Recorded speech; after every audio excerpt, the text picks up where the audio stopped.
dito, ang una natin gagawin is tatanggalin natin lahat ng connection dun sa network structure na ginawa natin. Yung router natin, wag muna din natin gagalawin. Ang una natin gagawin is from control panel, and then network and internet. Tapos po yung sa network connection nya, network and sharing, choose natin yung Ethernet, right click and then properties. Tapos po choose natin yung Internet Protocol version 4. Tapos gagawa po tayo ng static IP.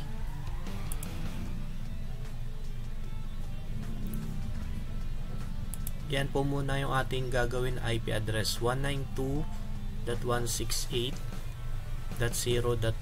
and then automatic po magkakaroon ng subnet mask.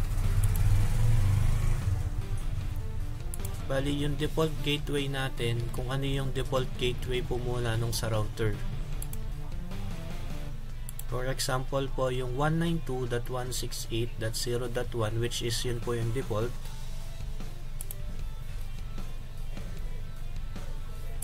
And then yung preferred DNS po, mapapansin natin, kinuha lang po natin yung IP address, ginawa natin preferred DNS. Again, hindi po muna natin i-connect lahat ng connection, bali ang ginagawa po natin ngayon is configuration na po agad ng Windows Server. Sa Windows Server po, dito na po natin ginagawa yung internet or Ethernet setting po. Ito po muna ha. And then click OK, then OK, and then close.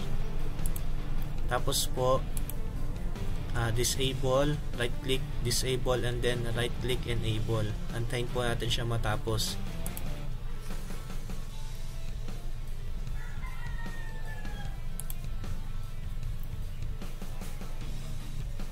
And then go to server manager na po ulit tayo.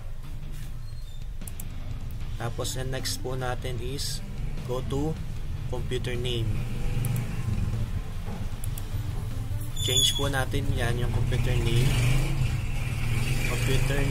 and then change. Tapos po pwede natin lagay server, wag na po muna natin pahirapan sarili natin ha. Server and then okay, click okay, and then magpapa-restart po siya. Yung ating time zone dapat po +8, okay?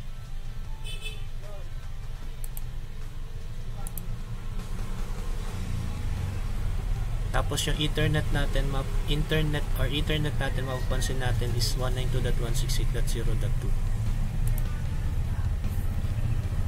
Tapos dito sa enable, no, in-enable na natin yung remote desktop. Okay, click natin yon, and then allow. Okay, click apply.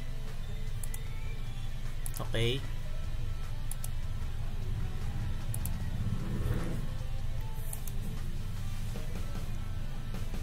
restart na po natin.